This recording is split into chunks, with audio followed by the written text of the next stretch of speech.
Welcome, everybody. We're glad to see everyone. First of all, we wanted to start with the introduction of our mentor and reviewer. Can you introduce yourself, Allan? Yeah, sure. Hi, everyone. So I'm Allan. I'm a French animator, and I've been working for like 5 years. I graduated like 5 years ago. Yeah, I'm doing 2D animation, mostly on features, and now I'm doing a bit of freelancing. So I'm doing some advertisement and TV shows.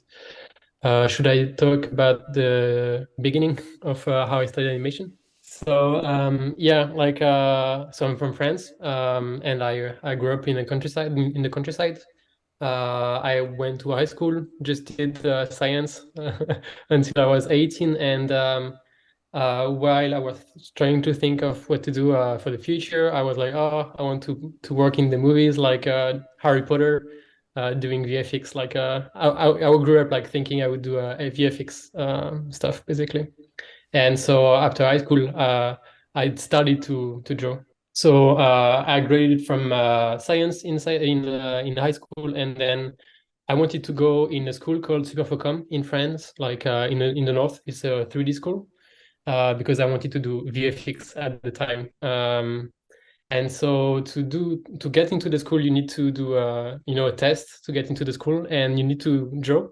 So I never drew before. I was 18, 19, and so I had to go to art school.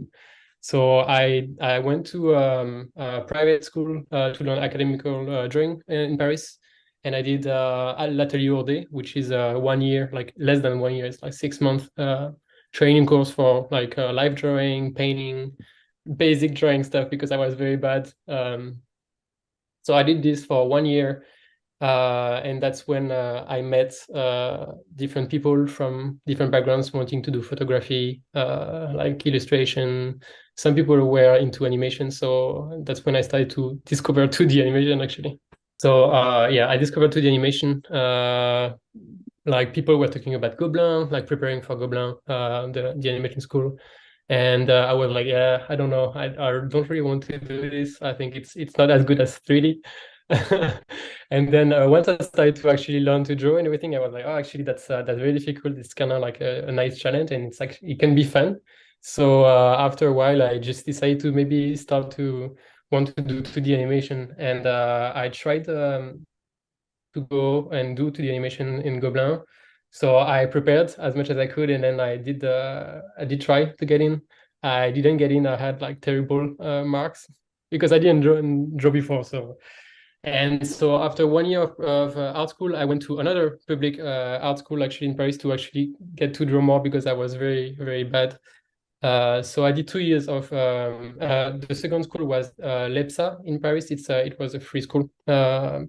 And so I did basically 2 years of classical drawing to improve my drawing skills.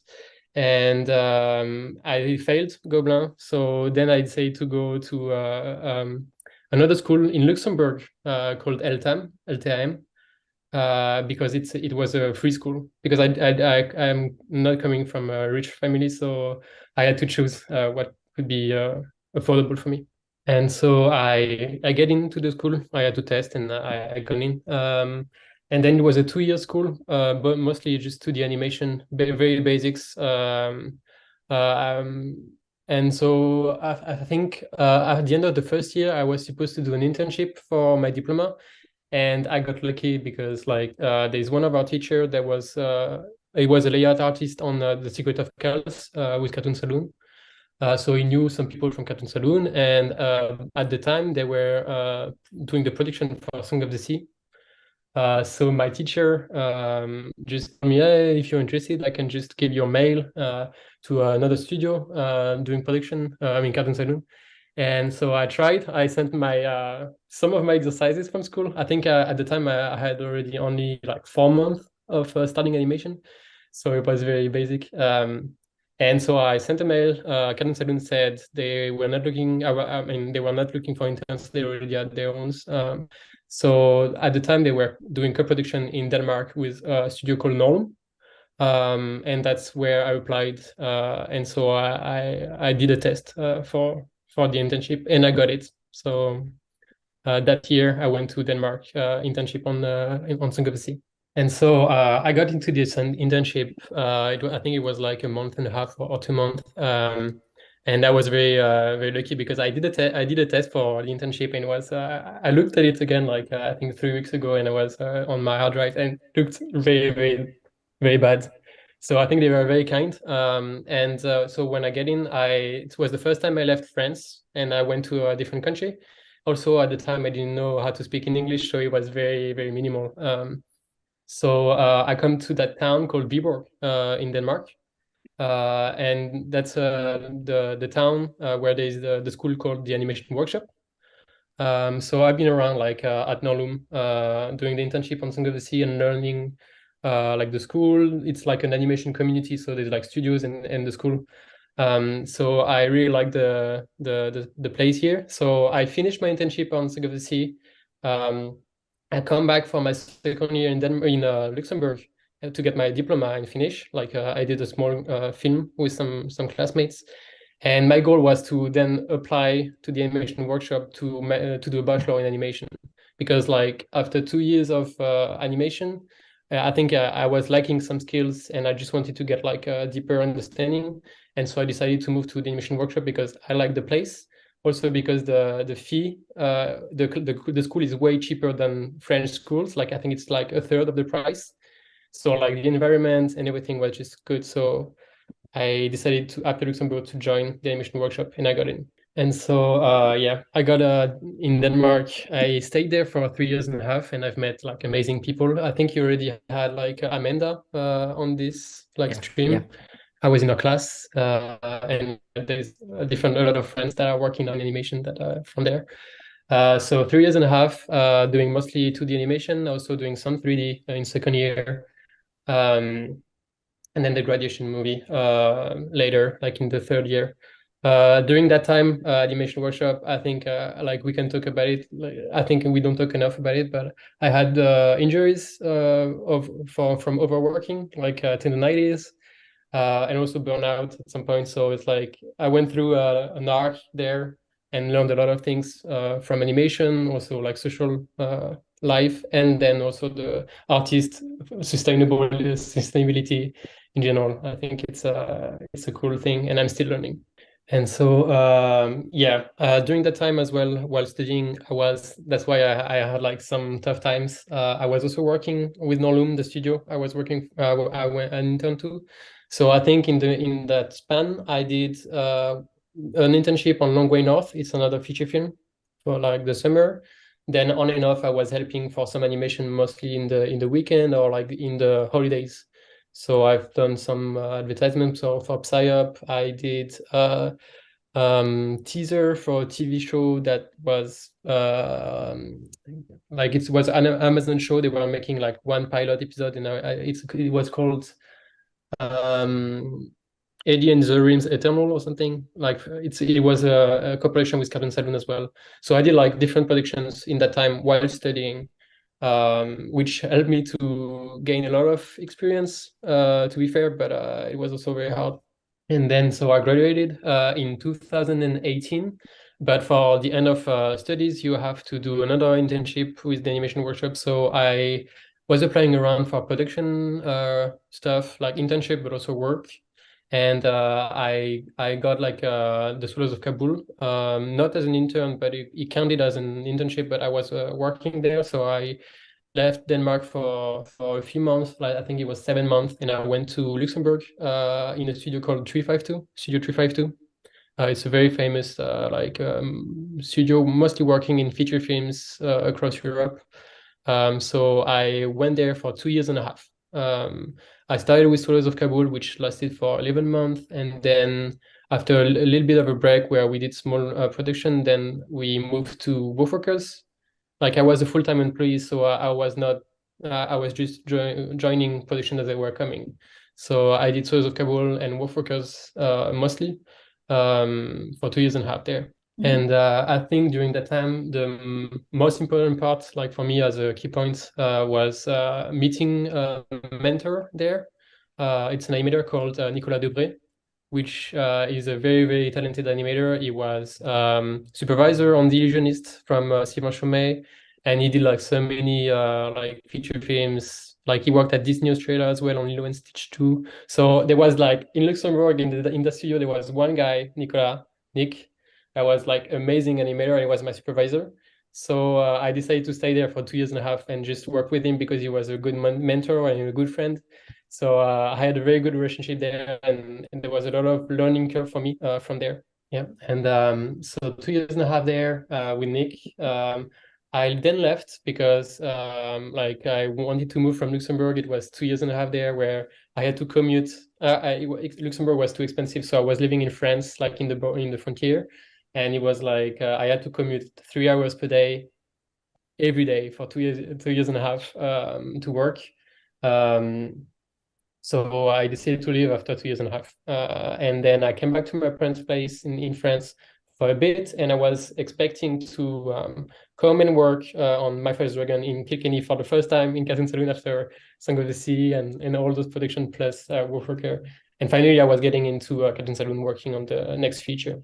And so, yeah, it's 2019, I think. So right before COVID.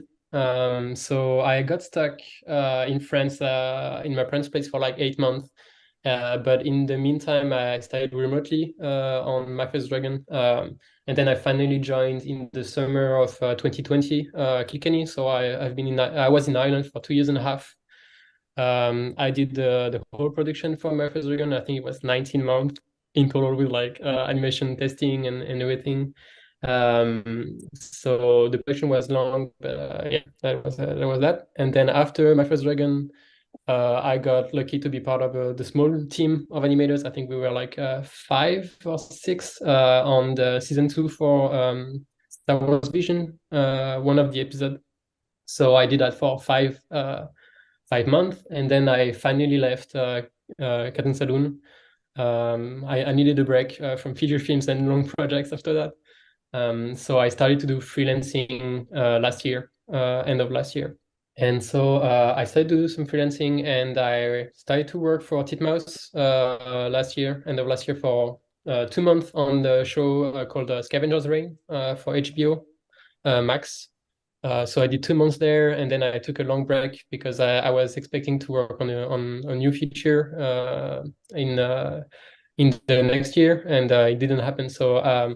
So basically, I worked a bit freelancing that year, and then I had a long break to prepare for a bigger feature.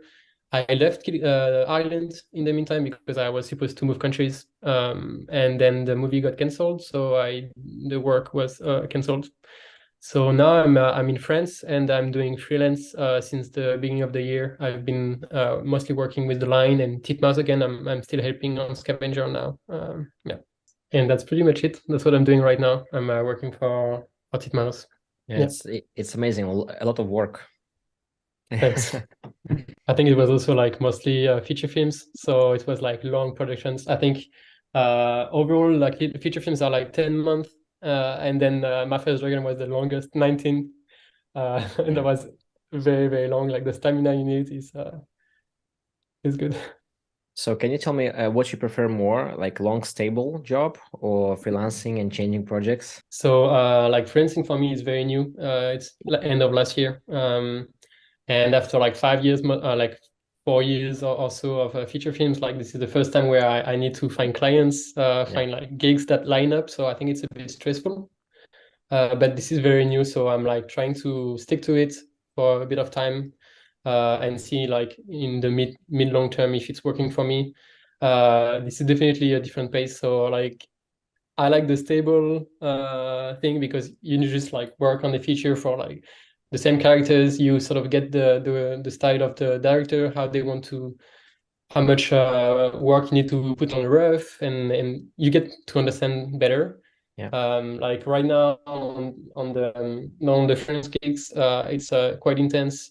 I think on the Titmouse, it's a TV show, so it's going fairly smoothly. But when I was working for the line, it was very intense suddenly, and it was like a different pace. I think also for me it was interesting. I think I really liked being freelance right now because I'm doing a completely different style because I've been doing so much cartoon saloon. which is more like graphical and cartoony in a way, somehow. And now I'm doing like realistic. It's like coming back to Kabul, because Kabul was a very economical animation, but more realistic drawing. And now I'm doing like mostly realistic animation. And there's a bit more action based as well, because I've been doing a lot of acting at Saloon. So I'm learning and doing new things. So this is very good for me, because I like to improve all the time. So there's a good chance for me to improve now doing freelance. And I think I heard that you finished in the Cartoon Saloon, I mean, in My Father's Dragon as a supervisor, right?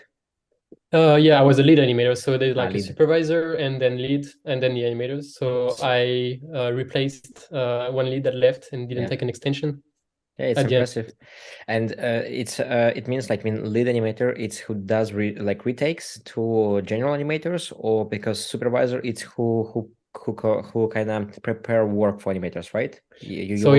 So basically, like, I think it depends studios from studios, but in Cartoon Saloon there is the supervisor when there is the director, the animation director, then on My First Dragon, and then there is the supervisor, which is doing the briefs and basically being the bigger like supervisor lead for the team.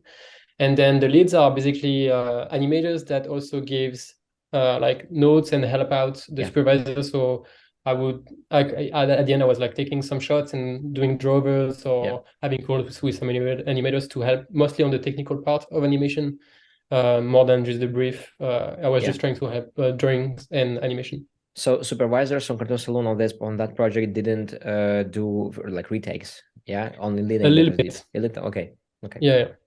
And I was like, I was just doing lead at the very end, so not all the animators were there, and I was mostly helping like more junior animators, because like I also had to animate myself, so I was spending a few hours per day and just focusing on the people that needed me the most. And like I was leaving the seniors, and because I was actually a mid animator at the time, so I didn't take care of the senior. So yeah, I was doing that for 2 months until the end. Yeah, and one of our like former students, also like Anna and Tatyana, was Ksenia Nazemtseva, who worked with you on Cartoon Saloon on that project, and she said that you gave a very good feedback, and it was very, very. I mean, she learned a lot. Yeah, she's a very good animator, and she was so kind. It was a pleasure working and seeing her work. So yeah, I was helping, and I think I became lead because I was participating, like being quite social. Like to become a lead, you need to be sort of like having the skills, but also you need to be able to communicate properly and being reachable quickly. Because some animators, they just dive into their work and they don't answer very quickly their messages and everything. So I think there was a mix of me like being flexible and quite social. And then I was also participating and sharing some files, sharing some teams to the team. So when the time came at the end of production, I had so many shots done. Some were quite intense technically, and I was able to do them. So I think I became lead because I had like a mix of all those skills, and to help just at the end. I think it was a good match right at the time. I was working also on Scar and Just Rain, so I'm in touch with the team, and Francisco. I mean, it was Ksenia who said that you're very fast and you use TV Paint so good that you're doing like your job very quickly, and you know how to use all tools to make it done very good. And also the same thing from Scavengers, people saying that you just doing so quickly because you know how to make it faster. It's very good, very impressive. Yeah, thanks. I have some tools. I think I'm gonna try to share some, but it's mostly on TV Paint 11. There's basically one tool I'm using all the time. I've been sharing like how to use it, everything to people on My First Dragon and in general to people, but I think it's a bit tedious. It's just like my brain is like I'm using it and it's working good for me. I think you need to get into it, and I'm like trying very quickly to animate. Like I can show you later. I think I learned a lot from my mentor, Nicolas Debré, Nick Debré, how to think, especially for refs, you just do potato drawings and then you just shift like perspective, transform just to make like the timing. And then after you do all the, like I'm basically separating a lot the drawing aspect and the animation aspect when I'm doing animation, because I don't want to, it's too difficult to think about everything. So sometimes I just do, that's why I'm fast. I think it's like I do step by steps. We have a question from the audience, Alan. Mhm. How many shots do you usually do on a project? Like, what would be considered like working fast? How many shots would be completed, not per day, but like per month, per week, per... Mm. So like to be fair, I'm not the fastest animator I know. I think like I'm a medium fast animator from everyone I've seen. It depends of how much you want to push your shots as well. Like I'm trying to find a balance between being fast and push. Yeah. So I think it depends of the production completely because like Wolfwalkers was very easy. I think in total in like 10 months or 11 I did 90 shots. So and like 90 shots in like 10 months, and on my first Dragon I think in total it's like less than 50 for me in like 19 months. I mean not full production, but there was like a big difference between the style and also the amount of feedback and the peakiness or like just the feedback from the director and the animation director. So I think overall on feature films I cut in Saloon, the quota per week would be technically like on Wolfwalkers it was supposed to be I think 9 seconds or 8 seconds per week tie down. I never did that. I think I was at like 6 oh no, yeah, 5 or 6 or something like that.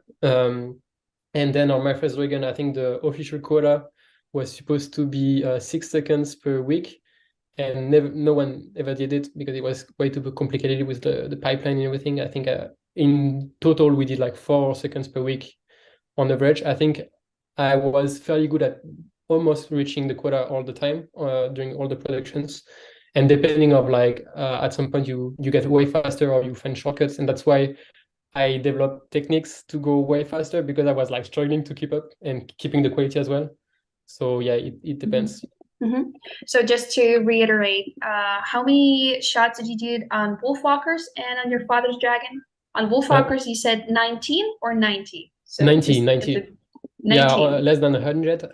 There was another animator, Oh. Basil Malek. I think maybe Edward, you know him? Yeah, I know. Yeah. He's super fast. Like Really? I think he did 130 or something like that. Wow. So yeah, he's very fast. And like my mentor when I was on Wolfwalkers, he was the fastest. I think he was doing 4 seconds Titan per day, and he was not working the whole day. Oh my God.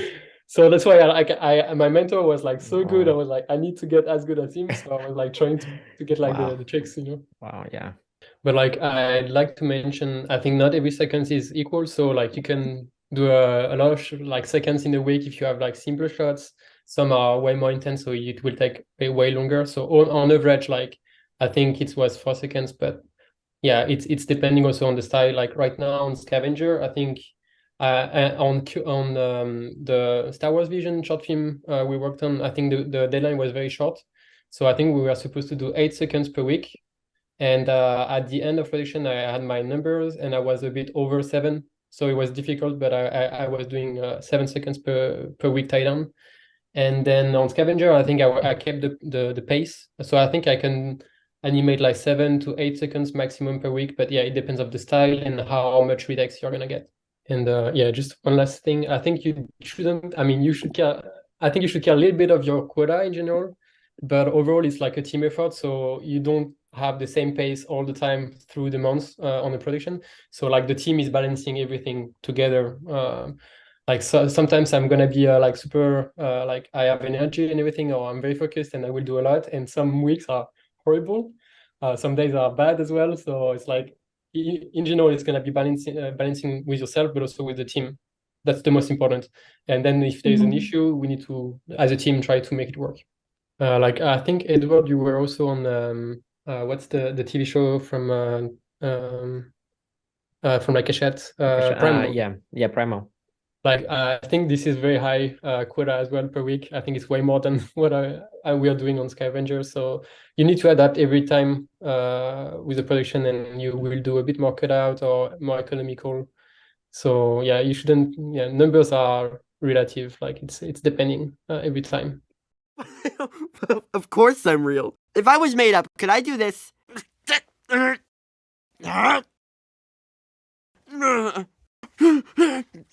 No. What do you think? It's a work in progress.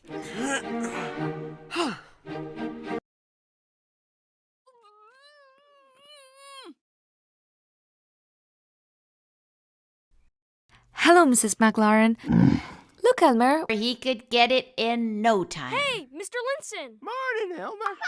Whoa! Be careful, Rosie. There you are, Elmer.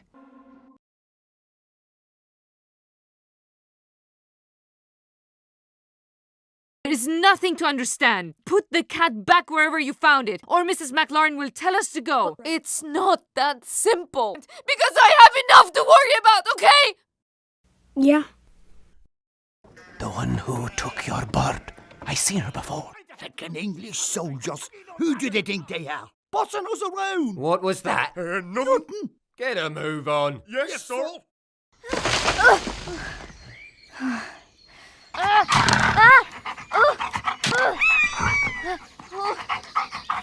There was a wolf here in our chambers. Got in while you were sleeping. It could have taken you. Father, This world is such a dangerous place for you, lass.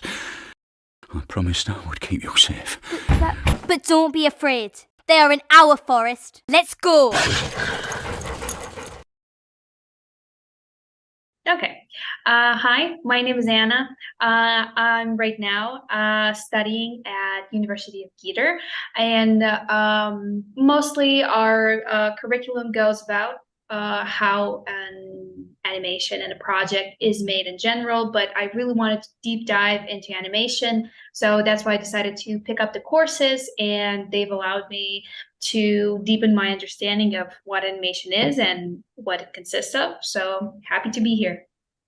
And I'll try to do my best and deepen my understanding of animation and try to get better at it. I will hopefully one day reach the heights of, giving enough animation seconds to fill the quota, but, hoping for bigger heights.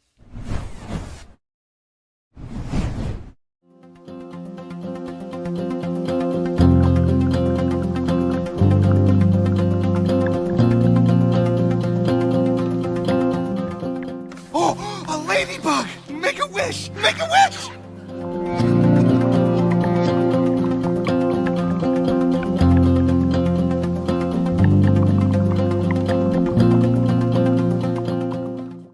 Start on reviewing our reels. Okay.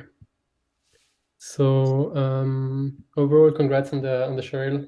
It's good. Like I think overall it was very solid. Drawings and animation. I decided to go with this one. Whoops, sorry. I think this. Okay. I decided to go with this one because I really like the idea of the shot and what was going. And it's like there's a lot of fundamentals of animation in this kind of action shots with like perspective, but also like up, downs, runs, and yeah. So I'm gonna be reviewing this one. So yeah.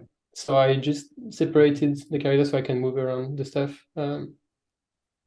So overall, I think it's very like appealing to look at because there's so many things going on. There's like some surprises with like the jump and the splashes and everything. It's a very good shot. I think it's very appealing in that manner. I think the drawing quality is very good. I think volume consistency is very good as well. Overall, it's a very solid animation. Overall, and also the model doesn't seem to be like struggling too much. It's keeping the style and the character design very, very well. So when I play it, I can see already some things that could be improved.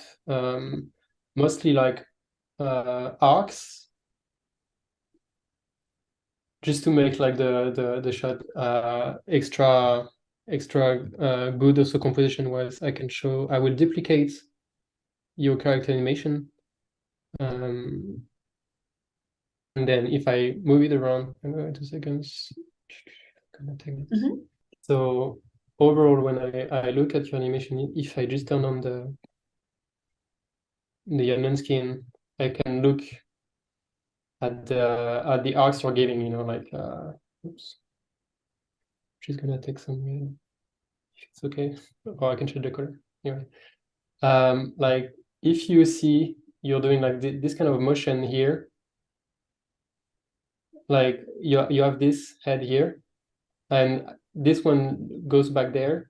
I would sort of fix everything so it looks the head is going and following the arc you're building together. So everything needs to move in a way that arcs are always making sense. And if there's changes, it either needs to be built up because of momentum and inertia.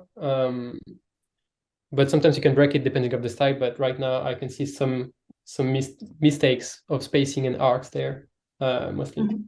So I would go or like over your shot in general and try to look for arcs on many parts, like mostly the head, because that's where people look at mostly. And I would just look at the head as a round and just check and the arc. So I would basically, I can move stuff. If I don't look for like the legs and everything, I would move the head around and just makes like the arcs work better. For example, if I turn off this, I would just make some kind of like arc that works all the time. If this is here, it can't go back because of the perspective, but also just for the arc. So basically, I'm once I started an animation, I would fix and look at different parts of the character and make sure that the arcs are always on point if you want something smooth. So yeah, I would just look at the arc all the time for everything and try to make it work. Also, you can look at the angle you're giving of the head. If like right now this is going this way, this is going this way, like you need to keep a sort of rationality of everything you're setting up. So when you change an angle, you change the arc, it's because there is a force either internally or externally that is gonna imply a change.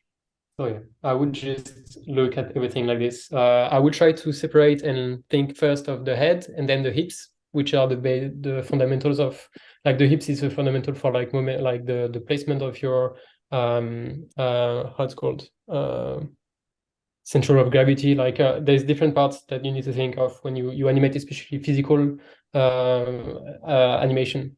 If you want something realistic, you need to think all the time of the weight, how it's moving, how you shift. So that's something to think about. I think like I would try to tackle this as rough as possible early. I would just make like potato drawings and just like think about the weight shifting and just sort of getting the parameters working together before spending too much time drawing. I think you're lacking like for example on that jump, it's lacking like the weight gathering like a spring, and then the going up because she was, I think she was lower. You jumped a bit, but there's no hanging time, kind of like a bouncing ball. You need to have like that kind of going before going down, because right now what you did was going up, and I think she was like going up and directly down. There is no build up to go down like a bouncing ball. So I would just shift your drawing to make the spacing work and give the idea that that she's jumping. Or I would just like make that drawing. Oh, sorry. So yeah, I would put the drawings like this. Actually, it's not very sexy, but it's making my life easier. And sometimes I can just make mistakes and I just move around. It's like you shouldn't be too scared, especially for the first pass, because like that's where you get fast. If you don't care too much, you just do things quickly, and then for me, when I'm starting a shot or there's a shot where I need to think about things that are not easy, like it's not just a one pose type of thing, I would just try to be less stressed as possible and build my animation as a sculpting. So I will just make the sort of bouncing ball motion, making sure that there's a nice rhythm. Then I put on top like overlaps and stuff. So I don't do everything at the same time. I try to simplify and move forward. You can in this because I moved around.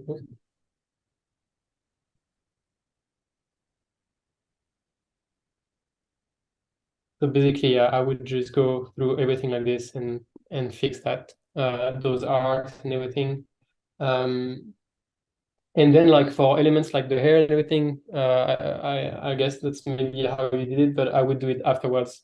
I would make the whole solid part, and then afterwards I would animate on its own layer the hair and think just about the hair, spacing, arcs, texture, because like the hair, sometimes you need to unfold the hair and it needs to look nice. Like there's design part as well of doing this kind of thing. So it's a lot of brain power that I can't do personally myself right now with everything. It's impossible. So yeah, basically I would just make sure everything moves. Like for example, when you got like something falling, like she does, like you're setting up something that moves like this, she would need to really squash down at this drawing technically. But because you're giving a forward motion, I think it's good because like the force is like bouncing like this, so that's pretty good. But right now, on that drawing at least, she's stuck in place. I would just think about, oh, there's all that momentum energy going. It needs to move a bit more than what you've done. So this is like fixing this kind of stuff. I think what you did with like this drawing was good because you started from like squashed and then she suddenly go forward. But it needed to slightly move as well on this drawing because it felt slightly like you're stuck in a place, but you need to keep the energy moving. So right now I'm shifting everything because I want to keep an arc overall, but then it's like slightly making her going a different direction. So it's like something you need to fix differently than what I'm doing right now. I think it's just like a quick fix, but it's not working because then you're gonna end up like her in the frame there. So it's just to show the idea of like thinking always of like the energy going somewhere and it needs to move. So yeah, that's basically it. If I want to talk about something else from that, I think overall, when I looked at your animation, that's your animation as it was before I touched it. It felt like to me that you would need maybe to work a bit better. Wait, I think I changed the background. It's not moving at the right time now. Yeah. Yeah. Anyway, like I feel like she becomes very she's very like she is that side here, and she does so many steps to reach this place, and it feels like it's not that much of a distance technically. So maybe you need to set up a better perspective so it kind of makes sense for you to follow. And what I would do, it's something I always do when I have like animation characters in perspective, is that I would take one key. So like, let's say this. And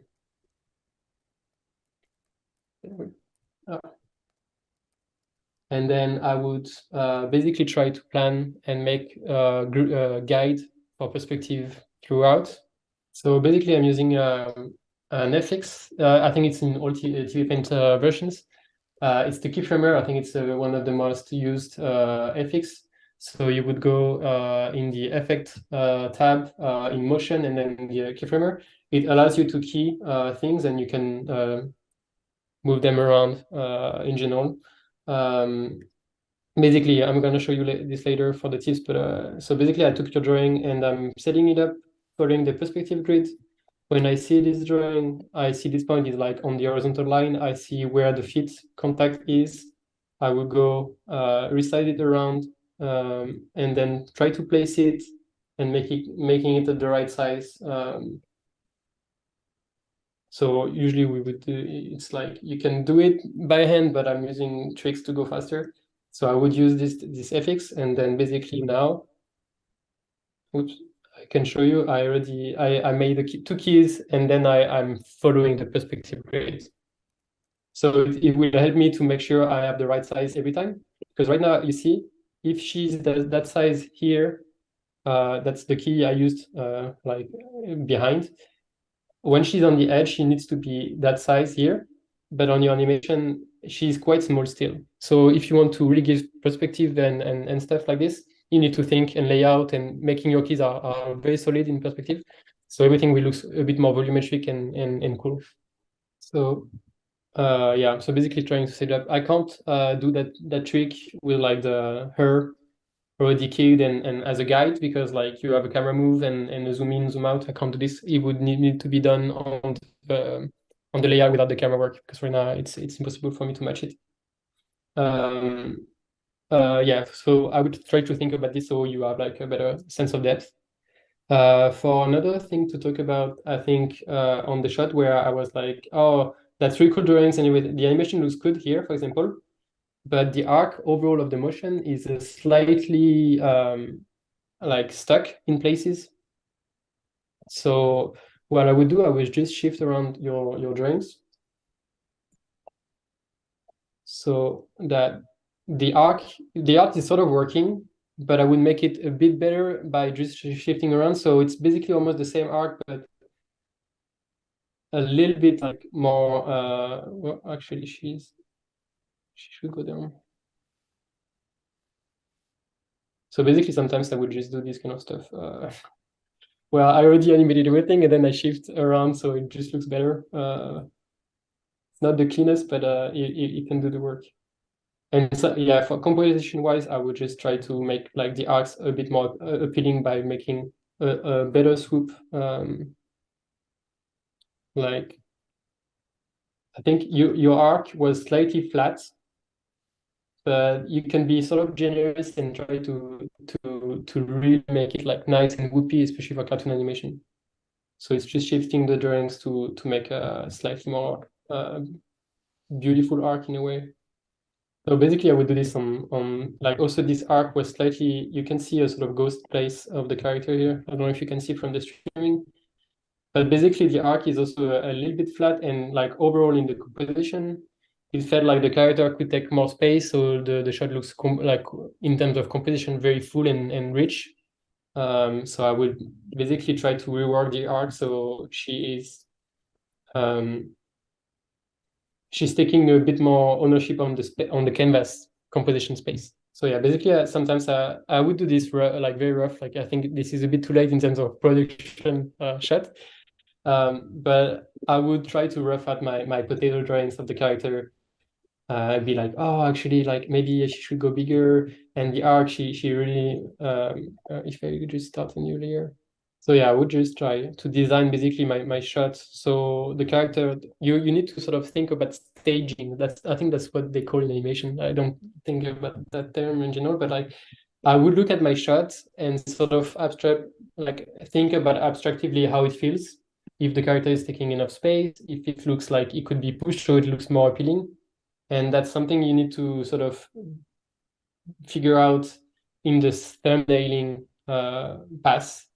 So like I would be like, oh, she goes like very close to she's taking quite a lot of nice place, and she's sort of hitting moments in the composition that looks cool. So that's basically what you could sort of rework on your shot, because like she was slightly, I think she was like very small, and the camera is also the camera is actually following her, or actually anticipating a bit.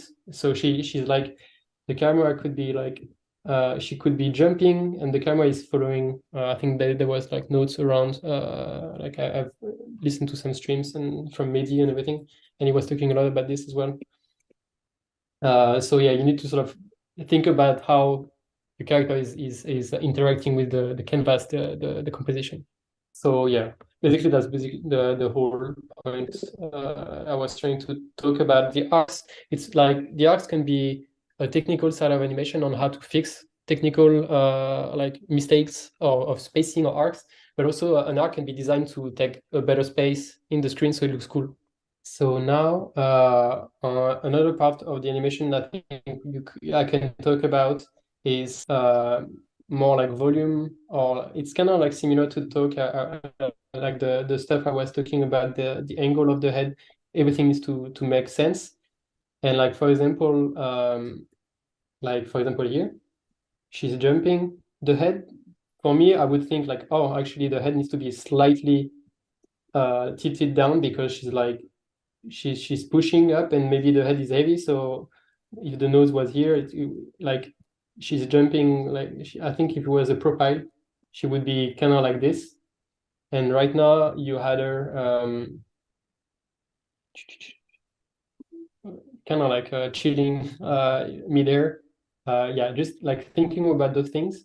It's like thinking about physics, but also like overlapping movement.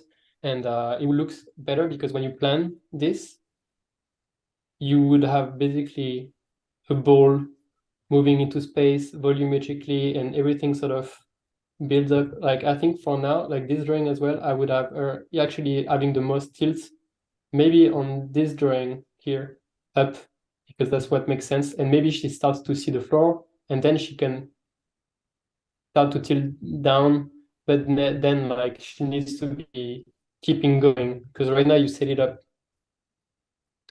that she's looking chill, she looks down, but then like you set up like this and then she goes like this.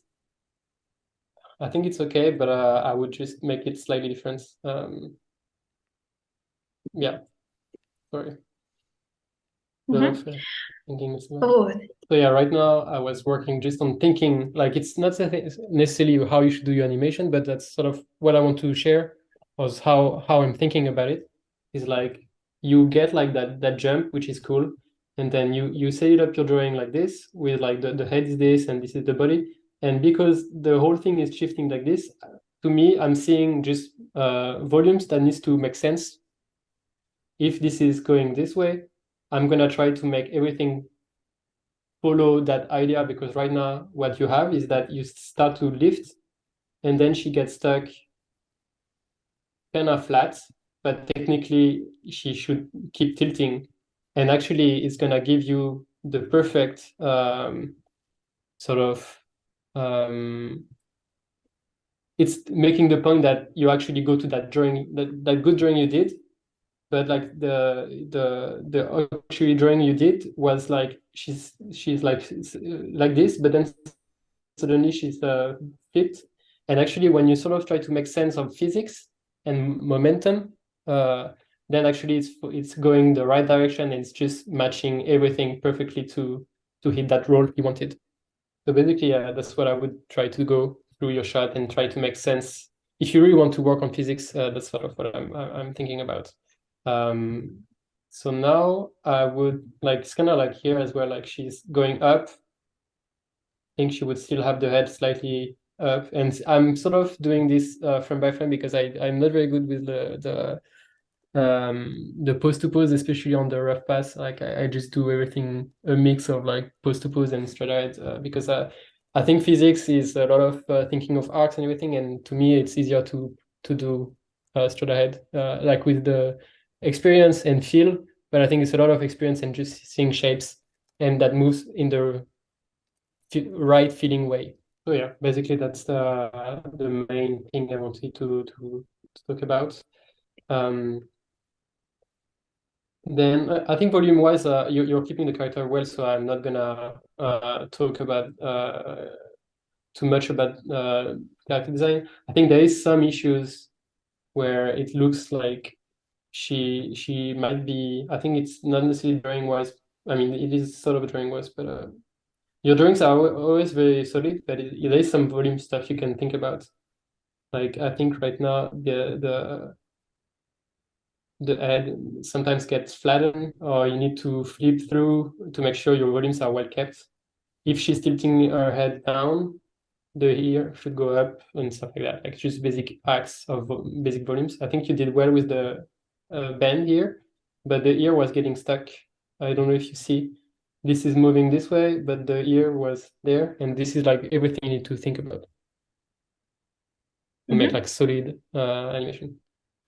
So right now, for example, I can talk about like like I go back to physics and momentum and inertia a lot, because that's what gives believability to action shots. And even just when you have an acting shot and you want to give weight, you need to sort of still think about everything in terms of how the weight and the movement make sense, and shapes, but volumes are moving around. And like, for example, right now on this, I think overall your shot was sort of in the more realistic, especially on the jump. Like there wasn't enough frames to give like the nice hang and then boom going down and everything. And it's like it's cartoony because of the style, but it's not that cartoony. It's kind of realistic because the physics make sense. Like it's realistic. And for example, when you're standing up at the end, suddenly maybe you didn't have time because this is the end of the shot, and you're tired at the end. But like when she stands up, suddenly you have a style that is a bit different from what you set up, where suddenly you just pop out of things, which is cool. Like it can be a very cool style for like cartoony, snappy. But right now it made me slightly like, I don't know if it's a mistake or if it's intentional. I think if it's intentional, I think you're setting up like a more realistic physics idea and spacing, and then suddenly you get like a very snappy, boom, this, and it's slightly changing the feel you get from the character. So that's something I would fix personally. I would be like, oh, there, I think it's not the same style. So yeah, basically I would just make more drawings to make a more realistic animation. You need to think though, like right now, to me, like I did one drawing, but it's not the right one. But technically, if she wants to stand up, she would start pushing on her legs, and she would basically go slightly forward with the hips, and then she would stand up mostly with the hips. Everything is delayed until she goes up, and that's the most important thing. And you need to think. I think you like of the weight, where it is. So right now, let's say I'm moving with this leg. Oops. I need to keep the weight very well. I need to be aware that the whole weight is there. So maybe there's a tilt of the hips, pushing. So this leg is dragging slightly still, and the hips are tilted this way.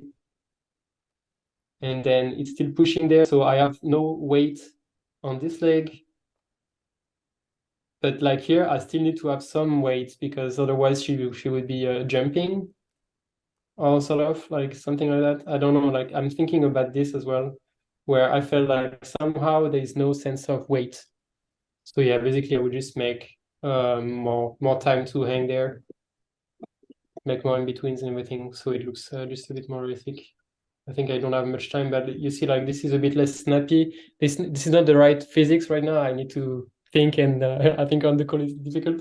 But yeah, basically that's something I would fix.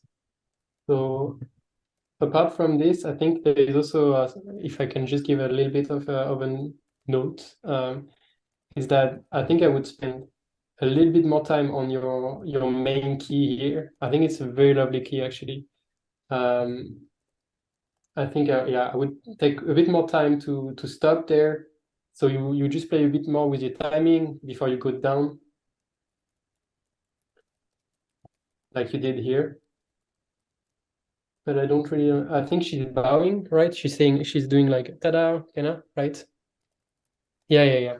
So like right now it's not reading because it's she goes up and then bowing, and she doesn't even have time to do that gesture like, hey, wait, how do you see you do? Oh yeah, maybe she's just like, yeah, thank you, I'm so good.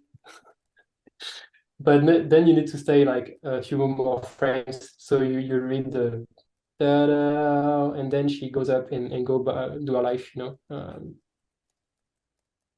so you could like think about your shot in that way as well, like on beats and readability. I think it was lacking a bit. Yeah, there is a few like spacing things I can see.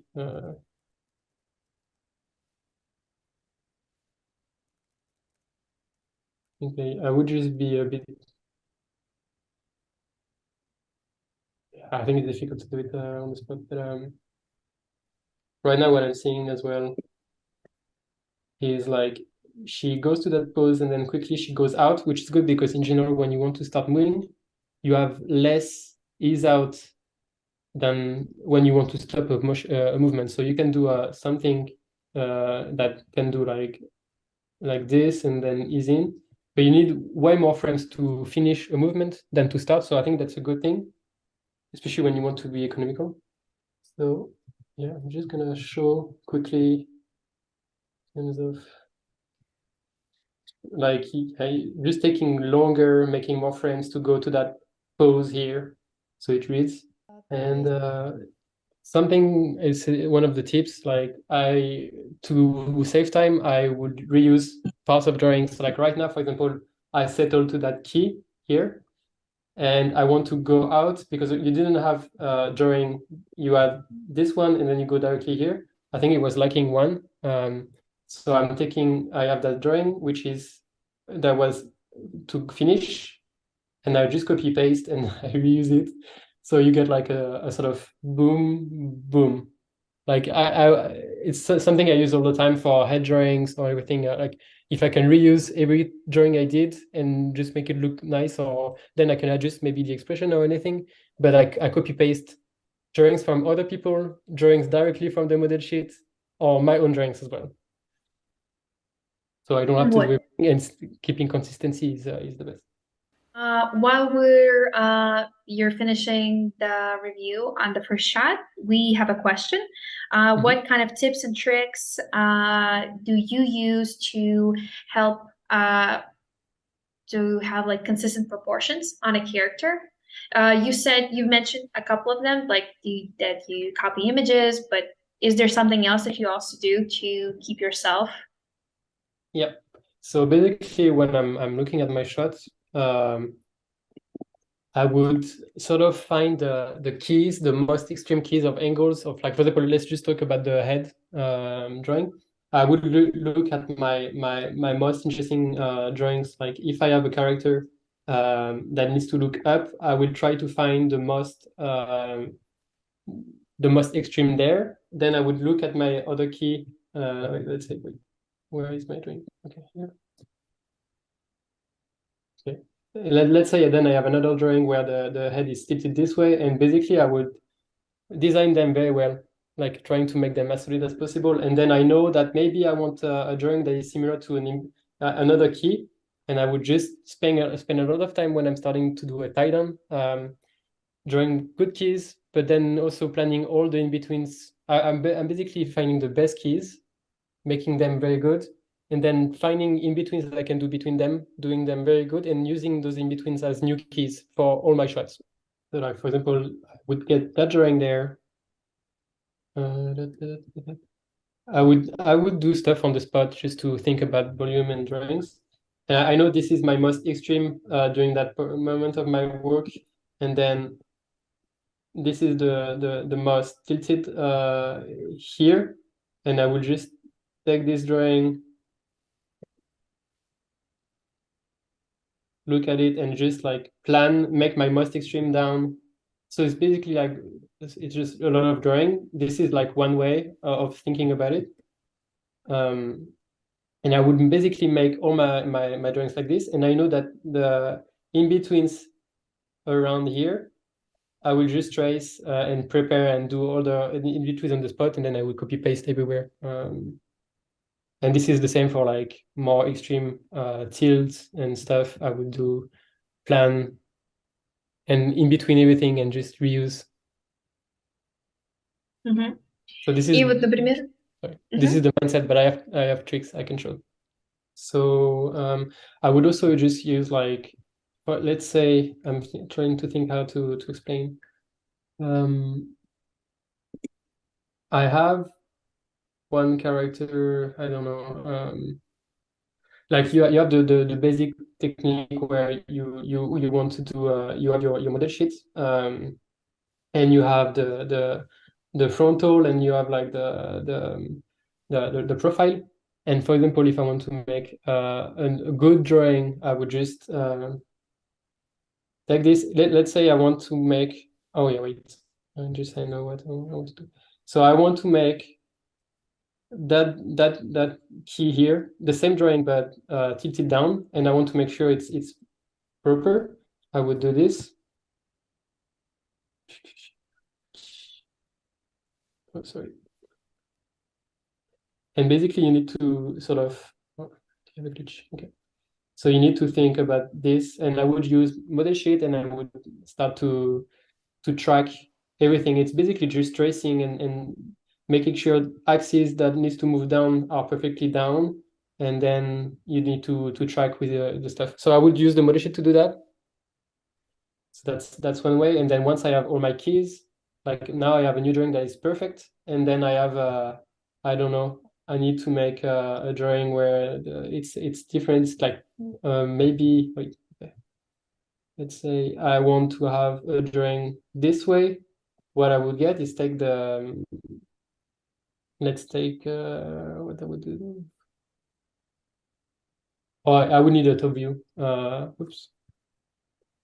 I would need a top view with like the right angle, and then I would just trace again. I don't know, it's difficult to explain. So yeah, basically just tracing and spending a lot of time planning your keys and using a model sheet and drawings you already made. Another thing is like, yeah, you could, basically you have like the flipping and making like drawing, just pure drawing where you just flip and make sure the volumes are tracked. Then you can just plan shifting with model sheet and a different angle to just trace and fix some points properly to make sure it's good. And then you also you can just use your light table. There is the basic light table from TV Paint, which is okay, but then there is a script made by an animator called Nathan that helps you to do a shift and trace that is very good. So let's say I have that key that is perfect that I want to, and I have that key over there that is perfect. I can actually make it like small. It can be somewhere else, etc. With the light table, you see, I can see this is small here. The angle is like this. This is big. The angle is like this. And there is that script that Nathan made that I'm using fairly recently, actually, but I've discovered it. It's free on on the forum of TV Paint. Where is it?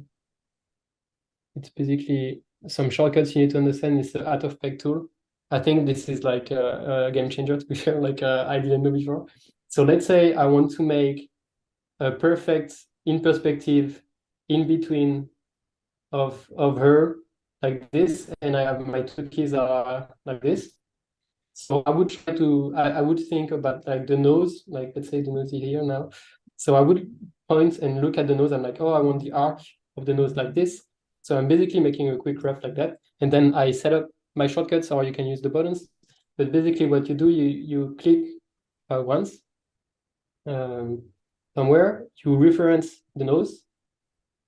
And then now you see like the nose is snapped. Like my light table has been changing the settings. It's automatic. And now I have my my drawings that are snapped, but you can also snap the angle and the scale actually. So I'm gonna show you if it's working properly. Oh wait, no. 2 seconds.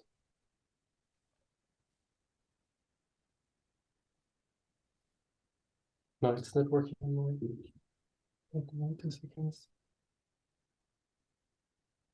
So it's like a faster version of out of peg, like a more automated one. Yeah, because you can set up angle and it's not working perfectly. But basically now I have my out of peg, and I would just flip between the two. It's not working very well now.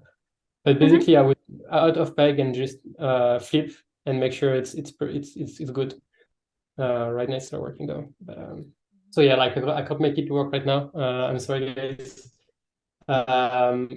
So it's working very well. It's just like right now, I think with the stress, it's not. I'm not making work. But you can turn on the info. He has a website for his studio. I think his studio is called Dinosc. And it's like free scripts. There's different tools that I use from him actually all the time, especially the out of peg.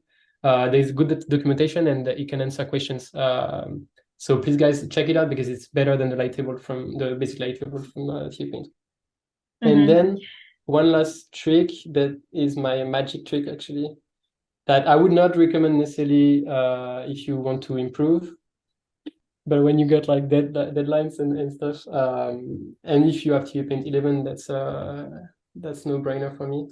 Let's say I have that drawing over, oops, here, and I want to shift slightly. There is a tool in the FX stack. So if I can show you, if you go into Effect, Distort, Optical Flow. Optical Flow is the best FX there is in TV Paint. It's only in TV Paint Pro 11. So basically that you get like the window here. Basically it's points that you can push like a brush, it's a liquify tool. So you can make like crazy stuff. The thing is, in the FX stack, you can key. So let's say I make 2 keys here, you see? Still the same drawing right now, it's not changing, but if I reset that key, and then I flip, then I have this. And this can be used to do a quick in-betweens and a lot of different things. So I'm gonna just show a quick demo right now of her.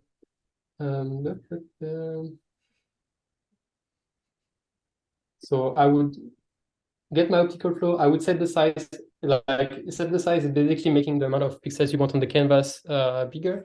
So I like to get 120 and 120. So it's a lot of points. So it allows for very tiny transformation. I usually hide the grid with the HUD.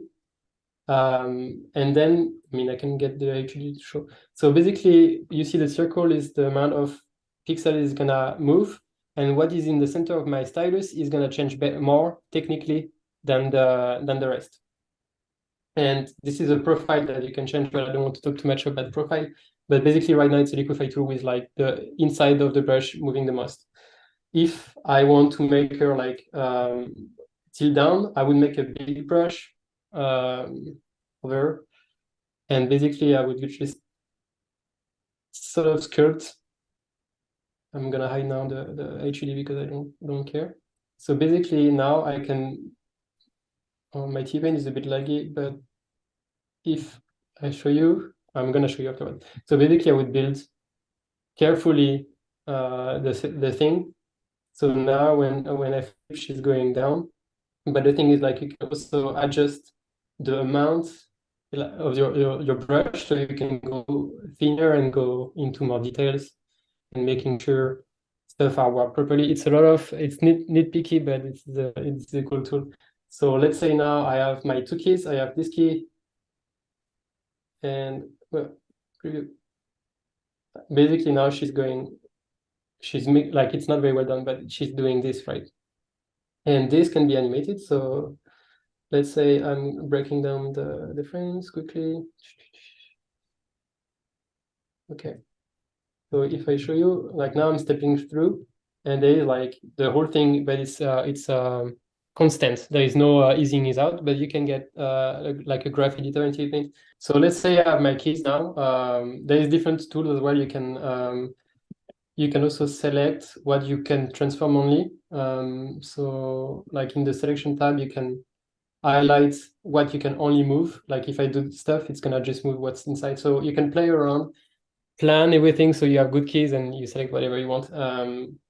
And basically now, just to show quickly now, you have 2 keys, her looking down, I mean going down, up. This is all constant, but you have the speed profile down there, which is basically, it's like a gravity door in any kind of like 3D software.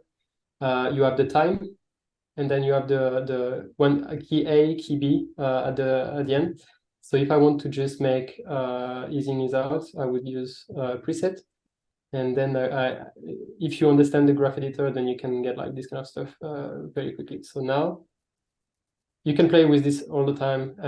Once you want to have you ready, you just apply on your heads, like if you're aware of the FX type, that's what you can. And now I get my animation for free.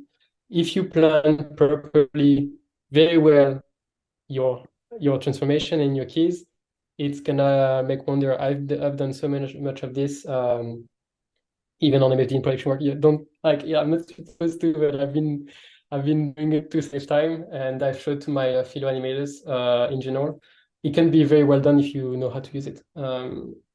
And so this is just easing it out, but then if you want to go back and you want to actually make staggers, you can use this and make something like that.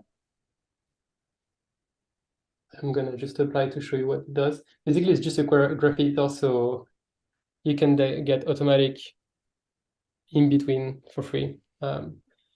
If you do this, the FX stack is like a layer, so you can get different layers of optical flow to tweak, like kind of like channels. I can animate a bouncing ball directly with the FX stack without doing anything, because I can just stack the axis, the y-axis, the z-axis, and just have different, like for example, I have this is the main optical flow for the animation I've done, and then I can make a second one where actually I want, I don't know, to shift something. I want to get the whole animation actually, whoops. She's going slightly on the side while doing the animation, and then like you can stack up this kind of stuff. So yeah, anyway, this is just a quick trick that you can learn. I would not recommend this if you want to improve your drawings and your animation. This is important to do a lot of grinding work though. So basically that's an animation tool you can use sometimes, but also I keep that window open all the time with the optical flow, and I basically use it as a recovery tool to fix my drawings without doing the key animation stuff. It can just be a tool for you to quickly adjust. Like if, for example, I'm not happy overall with the head, I just select whatever I want to transform, and I just shift around. Like if I want to have the eye stretch, I will just do, it's like a drawing tool for me as well. Like I draw a lot by hand, but if I want to do small tweaks, this can be used, and then you just apply, and then you just keep drawing, like I mix, it became like a basic thing for me, especially for rough animation. When I have my balls and everything, I just animate a lot with like this to get quick shifts. Oops. To get the intent, like if I want to show that it's like looking on the side, I would sculpt, and then now I quickly do this kind of stuff drawing wise, just so I don't spend too much on drawing if it's quick. So yeah, that's basically one of my tricks. Basically, I use this as a tool, and I keep drawing, and this is a quick way to keep volumes or just to improve your drawings. Oh yeah, that's it for that. I think to keep volume, this is one way, but please try to do it by hand as well, just for your brain, because it can be very quickly like going crazy, and you're actually not setting it up properly to keep volumes, and it's just gonna look bad, and then you're gonna anyway have to redraw. So it's like, yeah, be mindful. Yeah, that's it. I hope it was good and not too complicated. You can look at the stream afterwards, the recording in 0.5. Hi, my name is Tatyana, and I've started learning and like figuring out that I love animation about in 9th grade. My parents got me into this school that was more focused on game industry animation, but my mentor, Helena Fodorova, she inspired me a lot to push more into 2D animation, and I actually wanted to go to a college after 9th grade to study animation, but they've changed some of the parameters and testings. So I've decided to switch up my goal and vision, and decided to go to animation school, and I really loved it. The reels I got over the year of studying here helped me a lot, and now I'm studying animation in a college. And actually, me and my school group, we went to a recent animation festival in Russia where we submitted our works to a contest. So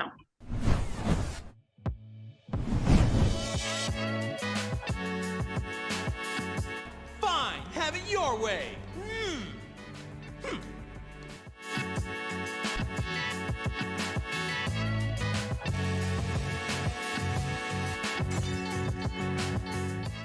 yeah, it's a cool reel, and I decided to talk about this one. I was like maybe thinking of the Ghibli one, but then I was like, actually, I'm gonna do this guy. So let me check. Up.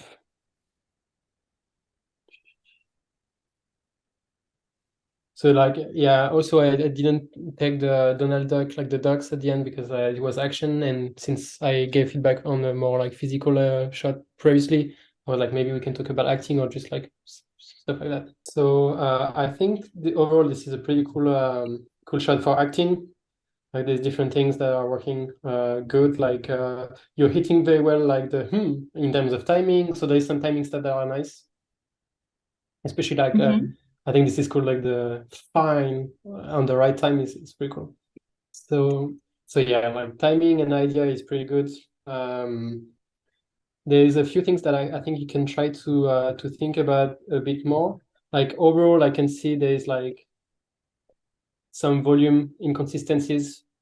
The head is getting like very small, like is opening, but then the mouth. Sorry, I'm gonna switch to blue.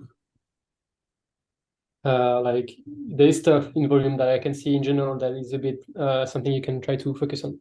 So basically what I would do, try to really push more like your keys on making them very solid. Right now I put markers, the red ones, on what I think was your keys, your main keys at least.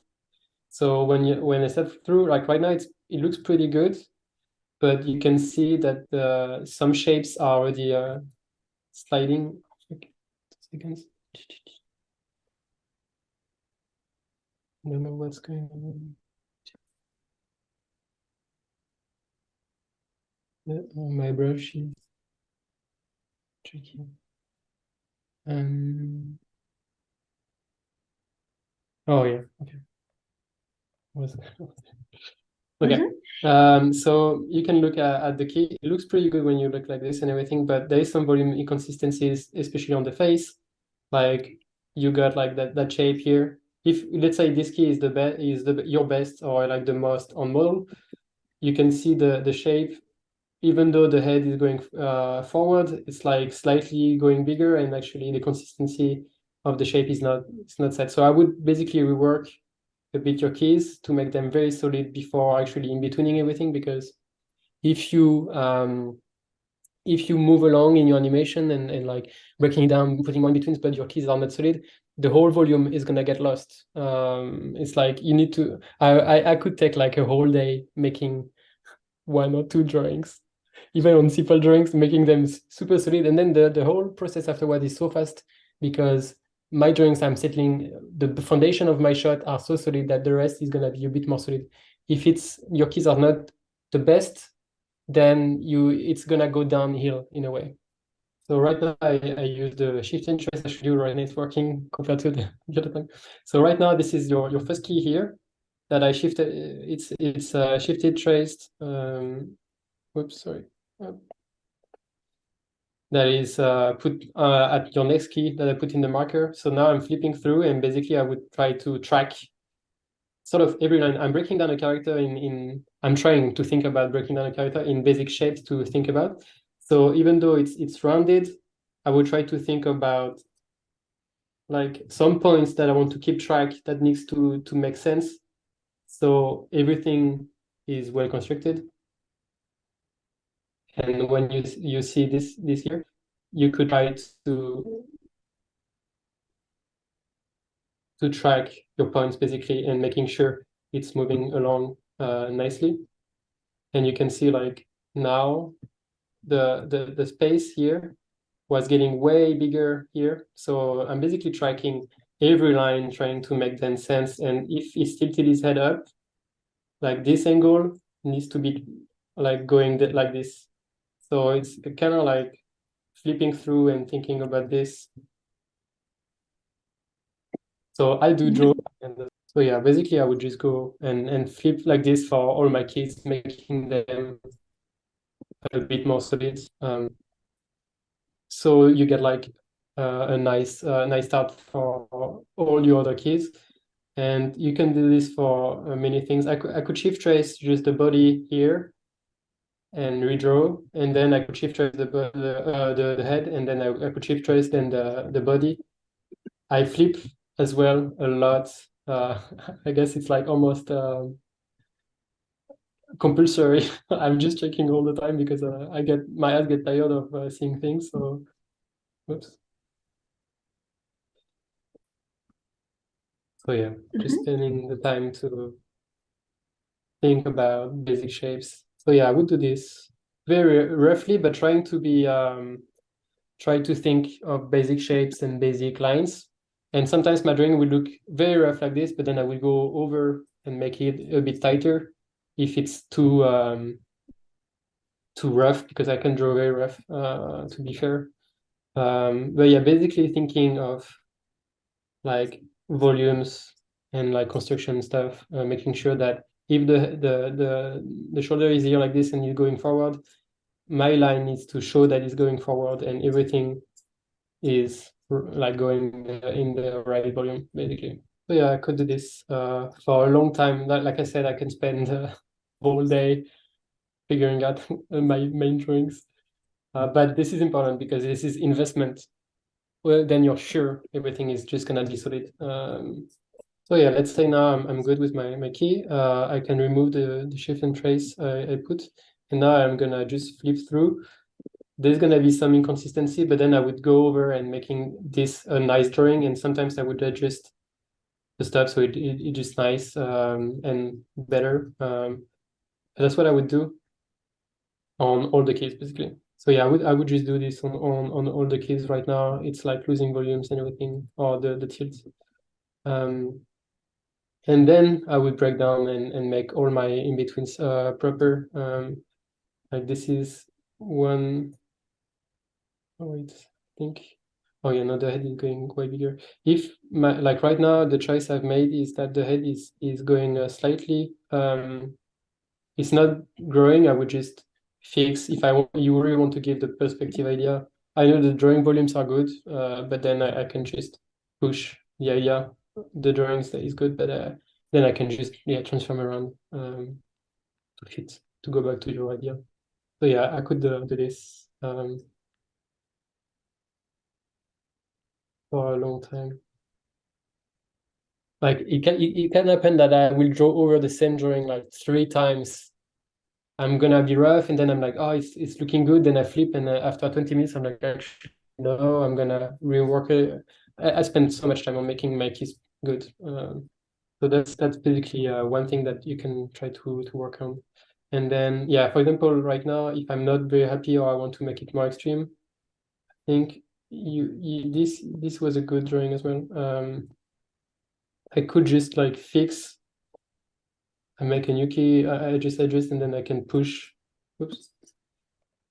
I can draw over what I just drew and really think about it, and then I can warp it. Use the tool I showed you, like the optical flow to warp around once I'm building the drawing and making and really push. So it's just the best drawing you can do.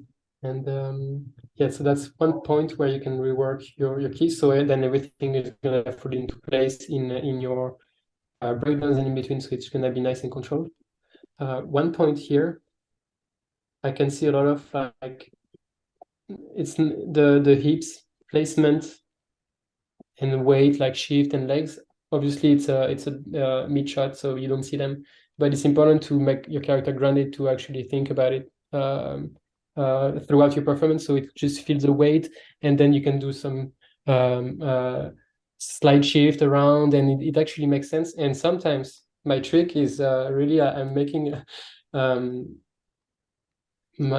small thumbnail of my character.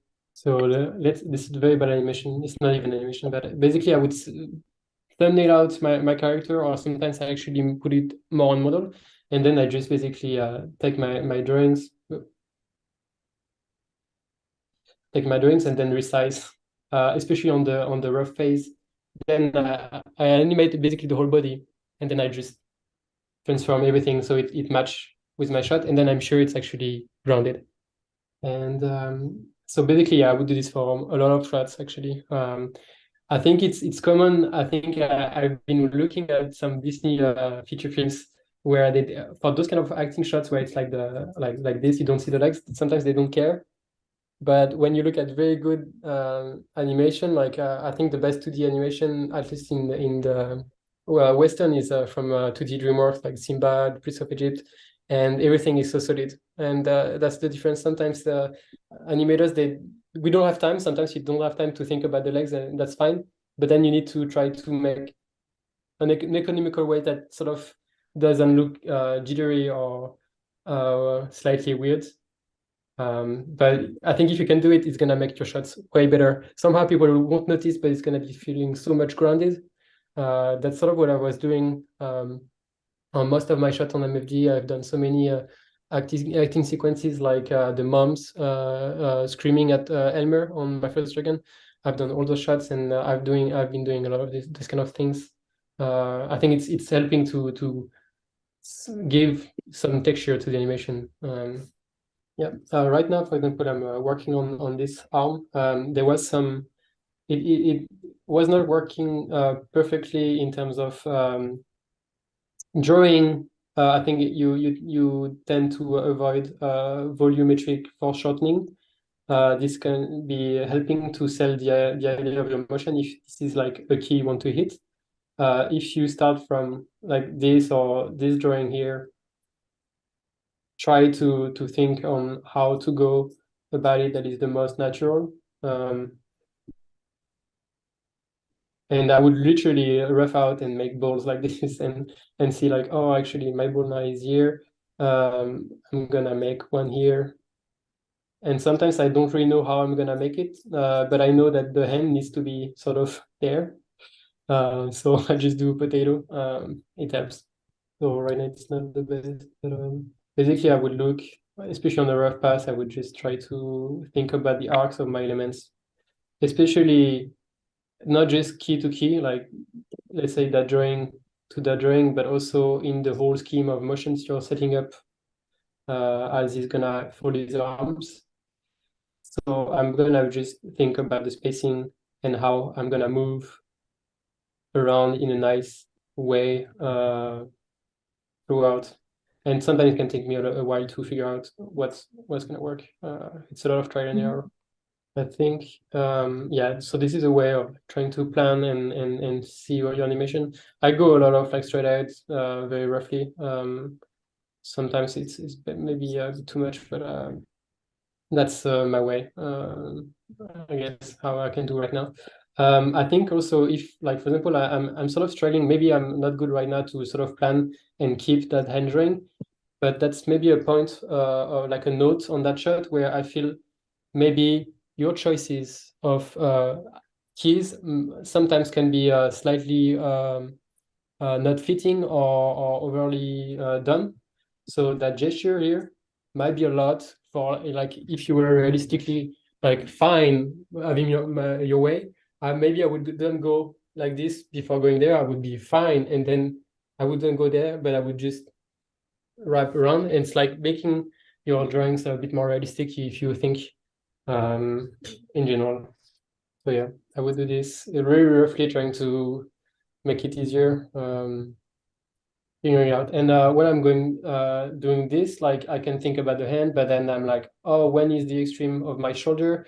Because if I'm doing fine, this is your way, there is an extreme, there is a drawing where my shoulders are the highest, and I would need to sort of try to know in terms of timing where I want to have the head, the shoulder.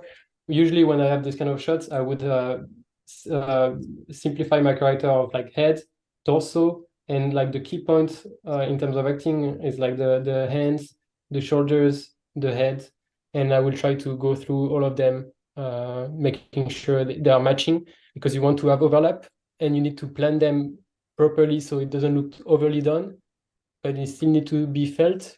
So it's like a balance act. So yeah, basically planning this with my potato drawings. And I think like it's working a little bit better. Like obviously I could spend more time trying to making sure actually my timing of the thing, how much my bouncing ball of the hand is actually making nice texture of animation. If it's not too flary or too snappy, you need to play around. And I'm not the best to find the perfect fit for every case directly. For me, it's like I'm drawing, shifting things all the time, even when I'm doing tie down. So especially in this kind of like fairly complex movement where you have like the hips moving, the head doing a thing, the hands, the shoulders, everything needs to match, and it's a lot of information to try to build. So we go one by one, basically. Yeah. And this is like when I'm doing this kind of like quick drawing, trying to figure out stuff, I can shift the timing a lot, adding more in between if I see that like right now I feel fine having your way. Like this kind of head motion is slightly like view, like too floaty and like bouncing ballish.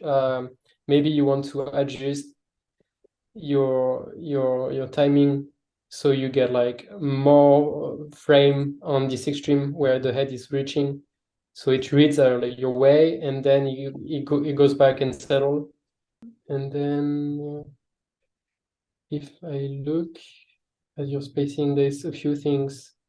I'm gonna just reduce this. Like all those notes, like the stuff I'm talking about, this is the stuff I would try to think about as much as I can in the rough phase without having to spend too much time on the drawing. So you get the reach up. If I'm looking just at this point, this is pretty good. You're going this, like it's giving a nice arc like this. And then here, I think there's a little bit of mistake. Like this is why I think this part is a little bit less working to me, is that you get like a nice arc swoop. And then like for me, you did this. I want this point to be slightly higher. Even if it goes back, this for me should be there. And then maybe you can start to go back and maybe you can settle to that key you give. But this is the kind of things that's going to make your animation more solid and also making more sense if you think about all those points of your character throughout, which is tough. Yeah, and basically also I would just, if you set up, like if I go back, sorry, I was just like this is the same for arcs, but also spacing wise, I think there's a few mistakes here I can see. Is that you reach, you ease in there, which is good. I think your easing can be working better, but because like you have a point here, then it's like middle. If I change color, you get this, you get this, you get this, you get this, and you see like this is good. You set up that's spacing here. This is okay, but then it's like either going too much. Or like maybe this drawing, I think if you want to ease in, I would make a third instead of the other half. So you get like a nice ease in before like going up. I think there was a mistake here where it's actually in the middle. There's some mistakes here because like if I look at this point, this is almost a third, it's good. But the point of the forehead was in the middle. So yeah, that's one thing I can see here. We have a question from the chat. A question: is there any tips and tricks on how to limit your animation rate? So you'd use, less amount of frames, but it would still look fluid and alive. Is there anything we should keep in mind when we limit the number of frames we use? I mean, like when we have like classical 2D animation, but we don't have enough resources or time to basically, draw on ones.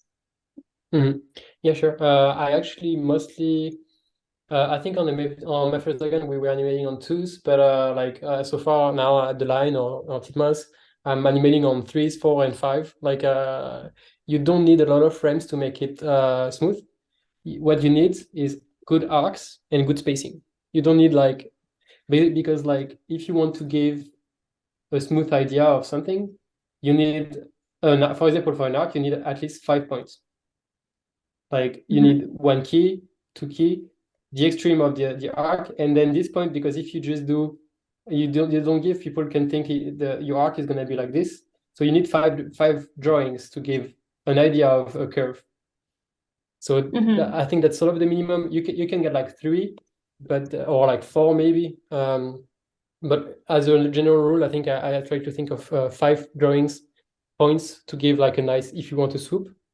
And this can be done on 2s, on 3s, on 4s. This is like the arc is very important, and also just to make something smooth, there is no secret. It's more like how you place your points, so it's your spacing.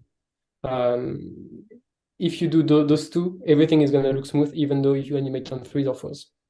Like it's gonna be less frame rate, but it's gonna look organic and everything. I think also one thing that is important, trying to avoid floaty animation, is really try to work on your ease in, ease out, so it's not too like if I do a very quick ball moving,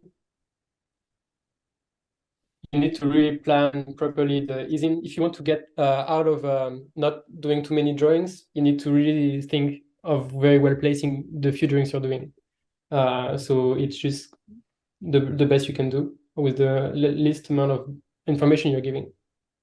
And what you can do also is just playing with your exposition of your drawings. You can animate most of the stuff on 3s and 4s and everything. And overall, where I do stuff on 4s or 3s is when it's very slow spacing. Like when I finish a movement or everything, where I don't do all the drawings, I just put stuff on 3s, on 4 or 5 sometimes. And then when it's moving faster or where there's like bigger gaps, I would put stuff more on 2s. I almost never do 1s. Yeah, I never do it. And if I was doing my own animation, I would mostly do stuff on 3s because I don't want to spend too much time in betweening. Yeah. With your experience working with digital animation, what would you say is the best size of drawing tablet? What you personally prefer? What do you think is the best for animating? And also, if you have any experience with different types of tablets or hardware in general, feel free to share with us. Okay, cool. Personally, I work with the Huion. It's the cheap version of Wacom. I don't want to spend too much on the display screen. I think Wacom is too expensive, to be fair. So I bought Huion, which is, I think I'm very happy with it. I've been telling everyone to buy Huion because I think the gap of quality has been drastically shortening in the recent years. And it's like a quarter of the price. So I don't have any action parts on Huion, but I'm very happy about it. So I'm gonna tell everyone. And I'm basically working on a screen display that is 16 inch. It's not too big actually. It's very portable. It's like this size. And I did this because I wanted to be able to put it in my backpack and move around because I've been traveling so much. This is my home station, and I've been using it mostly now. I bought it during before my first Dragon because I knew I was gonna work more remote in general, especially with COVID. And now I'm using it for freelance. So I've been doing a lot of feature film and stuff. And otherwise, when I was working at Cartoon Saloon in the studio, I was using a Wacom. I think it's a very good product. It's just not my budget. Allan, we have another question. You mentioned that you were working at when you were studying at animation workshop. You actually got different like injuries and stuff. Could you tell more about like not about the injuries, but how you basically now plan your time and just balance your work life so you don't get any more injuries or burnout? Yeah. I think it's a tough question because so I got like 2 tendinitis, and at the time I couldn't draw for about 4 to 6 months. I had to stop to recover. Like I couldn't even brush my teeth, so that was that bad. So this happened, and then also mental health. I'm dealing with anxiety in general, and I had a very severe struggle at the end of my studies. So now it's more like I'm trying to deal with like a physical pain. You need to work out, you need to move and everything. I think I'm the worst. Right now I'm not doing this at all. but I know that's what I should do. Usually I start to move around or take care of my mental health when it's a bit too late. So you need to be self-aware of your body and your mind. What I do is, I mean, right now it's the worst. Like I've been working freelance, and it's just like I don't really count my hours sometimes. I'll be honest. But yeah, like trying to disconnect. I mean, I'm seeing a therapist that helps me to tackle my issues with like perfectionism and work-life balance. I don't think you should be shy about going see a therapist if you're struggling. So yeah, basically trying to listen to my friends, my partner, my colleagues, my production manager when they say don't do overtime. I'm trying to do no overtime. I think it was easier when I was working in studio because at 6:15 you leave. You can't work. Right now I'm working from home. If I want to work longer or if I'm struggling and I'm feeling like I'm falling behind, I don't count not the hours, and I don't think it's a sustainable thing. And there is no secret. I don't know how to do it. I need to work on it myself right now. So it's a lot of experience and trying to be kind to yourself. One more question we have from chat about keys. Like, how do you distinguish what would your keys be? It is just something you intuitively think that this would be one key, this would be the next key, and also time charts.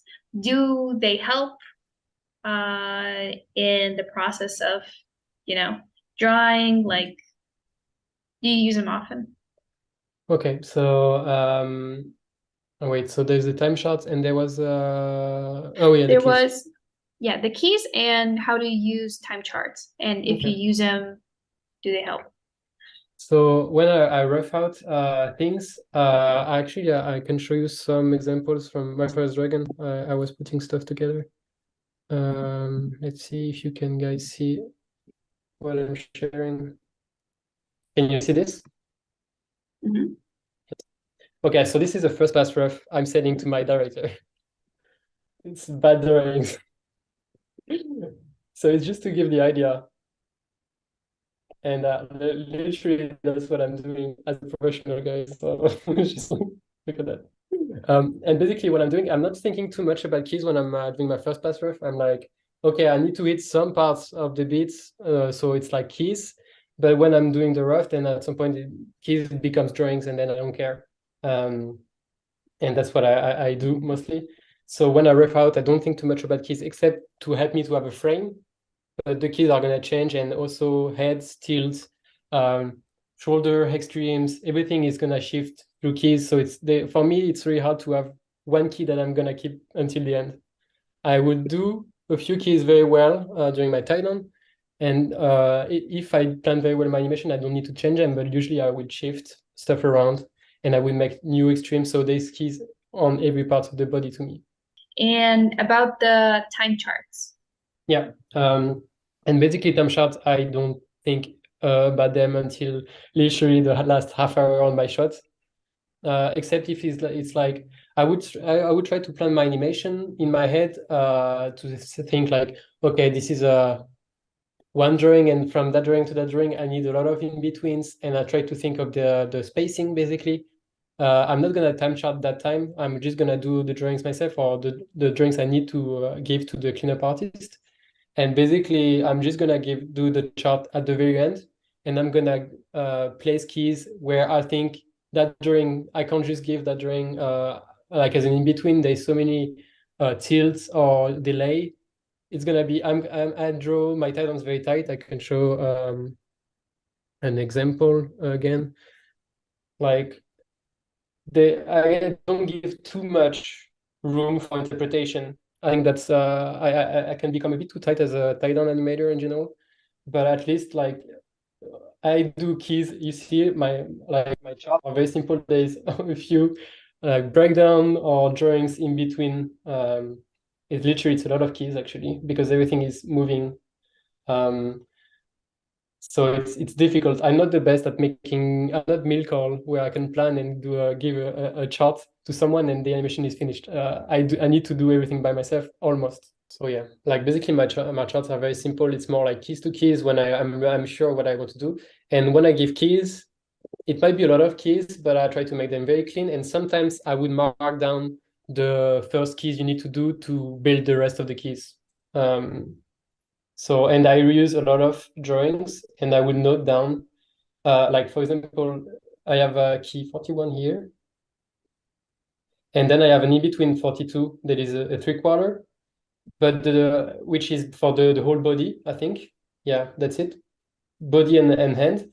But the head is actually not an in-between, so I'm noting down what it actually is, and it's an in-between that is a third between the two keys. So I give extra notes for cleanup artists to understand, so I don't lose all the details I want from animation. Yeah, I don't have a magic one for the charts, because like, to be fair, like if you want to do a lot of animation with a lot of things are keyed. Except for like ease in, ease out, if very simple things, or if the style of animation is simple, you can maybe give like ease in, ease out, but most of the time my charts are very simple, they are not very long. We have 2 questions. First is, what is more is 3D or 2D animation, which of them is more in demand?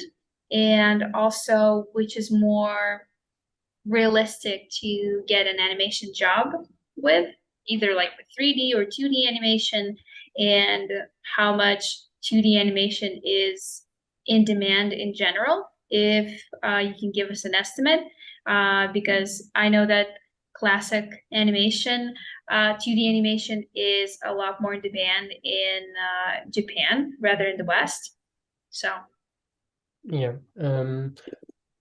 well, I think overall there is more needs for in 3D. Like there's so many big productions that needs like an army or animator, so you have maybe more chances to find jobs in 3D. But like, to be fair, at least in Europe, there's so many animation. There's France. I've never worked in France, to be fair, but even though I'm French. But like, there's so much work in France. There's the UK. There's Ireland with Saloon or Lighthouse. There's freelancing with like The Line. You can work remote for the US as well. I think the only thing that is gonna be like giving you chances is your level technically. If you're a very good animator, it's easier of course to get in. I think it's quite a competitive industry, so it's a bit difficult. That's why it's a lot of anxiety inducing even for me. I think if you want to get in, you need to target studios that are a bit smaller at first. Like I got in my internship on Song of the Sea, but not for Cartoon Saloon. It was Norloom. It was their first production. It was big production, but it was their first thing, and it was like a very small studio. So I got lucky to get in, and then it helped me to just move forward with it. And overall, I feel like it's easier to get in as a cleanup artist in general than a 2D animator. I've seen a few people moving from cleanup to animation. I think, I mean, for example, in Cartoon Saloon, there was a few artists that have been doing cleanup for a few years. And then there's a few of them that went into animation. For example, on Wolfwalkers and My First Dragon, there is Gemma Roberts. She's a very good animator, and she has been trained. I mean, she was working mostly in cleanup in the beginning, and now she's doing way more animation. And she moved from the cleanup department of Cartoon Saloon to animation. And there is a few cases like this, but I know like a lot of people want to get into to the animation team. And it's basically all coming down to your skills and your reel and everything. But if you're a nice, like, if you want to get hired, there's 3 things you need to take into account: the quality of your work, your speed, and then how nice you are. Because like you can be the best animator. I think so many people talk about it. You can be the best animator and you can be very fast, but if you're not a nice person, then you might not want to work with him. So you need those 3 things, and Like, for example, me, I think I'm doing fine in the socials. Quality is okay. And I was struggling a lot with the speed. So for a while, I just focused on trying to improve my speed. And then anyway, you need to be a nice person all the time, but then you can balance at least the quality and the speed and push around the buttons so you're matching with the competition in a way. What should you expect at the internship in an animation studio? What personally you had? What were you doing at your internship? Maybe you could tell us something from your experience. Okay, cool. So my first internship on Song of the Sea was at Norlum. And basically I joined, I met the team. I was very intimidated because I was young, first time out of my country. And then I was so like working on Song of the Sea and meeting people from when I was a student. It was just amazing. And so basically, during that time, I had a supervisor, Frederick Williamson, that was sort of supervising me around and giving me like some tasks. So basically, what I was doing during this internship is I actually did some production work, which I think should be paid. I was not paid, but at the time I was not paid, and I did production work and I did some cleanup. I didn't have quota, so I was taking the time to do it properly. And then I did some animation. I did like 3 shots on Song of the Sea as an intern.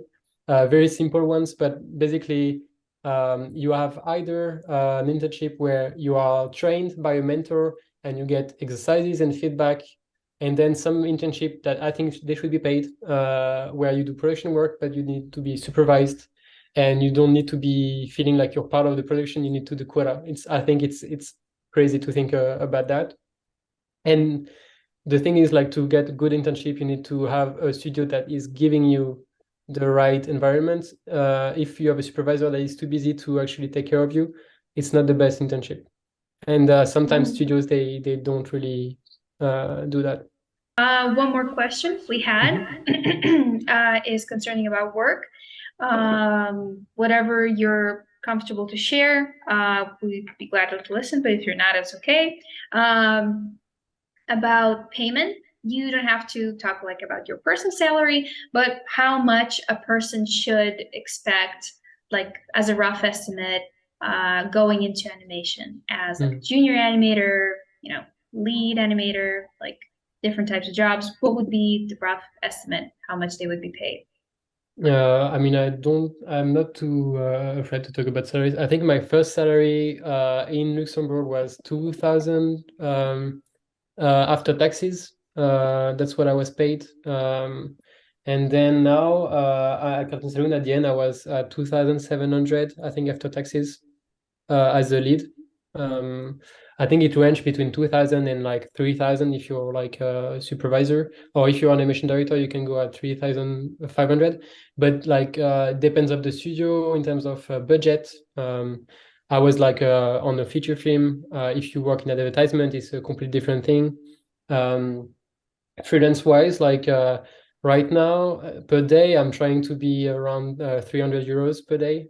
Like it's really depending of the studio, the clients, the type of work. Like if you're working on a commercial or a non-commercial, it's like there's like on Instagram there's Salty Animator, a very famous account for like GIFs and memes from animation, and that person has been sharing some Excel sheets where people can give the rate, how much they're earning for. You have the title of the job, and then the location, the studio sometimes, and the pay. So it's nice to look at it. So if you're working, for example, I was working in Ireland, I could look through and look at how much are paid people in Ireland. And to be fair, like some studios, they would pay people lower just because they are women, or like some people they don't negotiate their salaries. I'm not very good at negotiating, to be fair. So you are being paid less than some people, and then you discover afterwards. So it's like you need to. Yeah, it's a tough topic. I think studios sometimes they don't want people to talk about salaries because they don't want you to notice that there is no equality actually. Sometimes there is, but it happens that you can be having surprises. So personally, I don't mind talking about salaries, and I ask my colleagues or my friends, because I have many friends in animation. Some people, they are not comfortable sharing with it. I think it's also cultural. I think for me, it's important to have transparency so people are being paid fairly. I think it's important, like ethics. So. Mm-hmm. What was the account that was sharing the like salty animators. Salty animators? Yeah. Okay. Yeah, that's a very good account. They have a animator. They have an Excel sheet with like people sharing their wages and everything. Yeah. And 2000, you were talking about euro per month, right? Yeah, that was my Okay. starting point.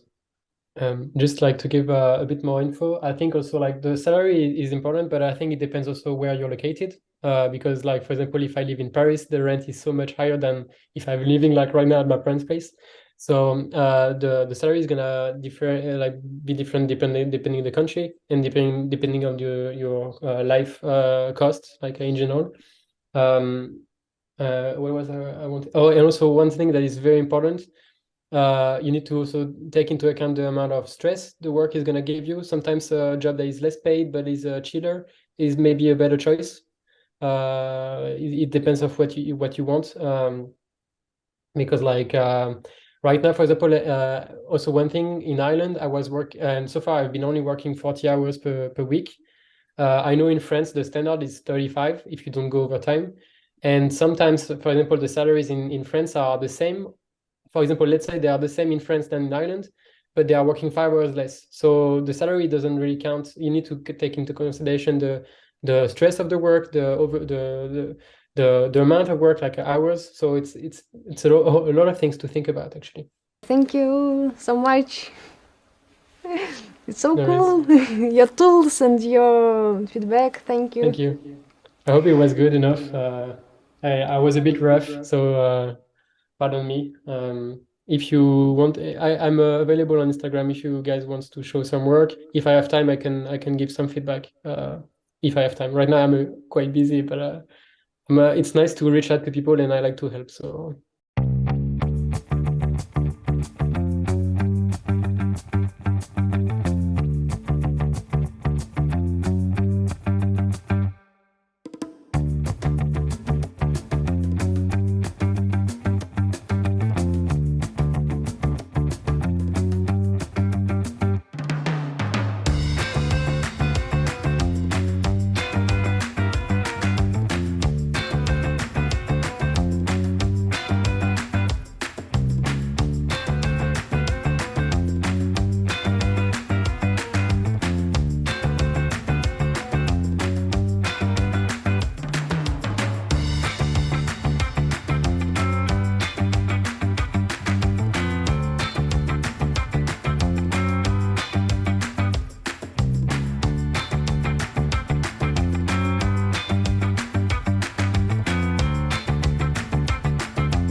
Завтра, если бы Джонатан был здесь, если бы здесь был мой муж. Хватит.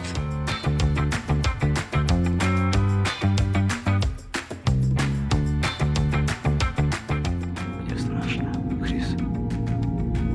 Я не могу. Никто этого не сможет понять. Oh, a ladybug! Make a wish! Make a wish! Знаешь, что принесет целый поток идей? Долгий, здоровый сон.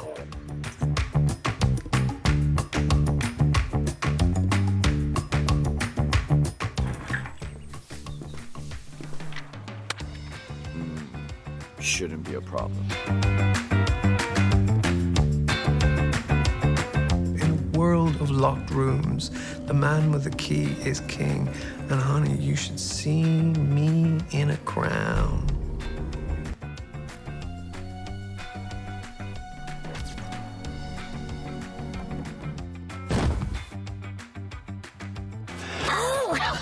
We like goblins, bats, and fishes, but we hasn't tried horses before.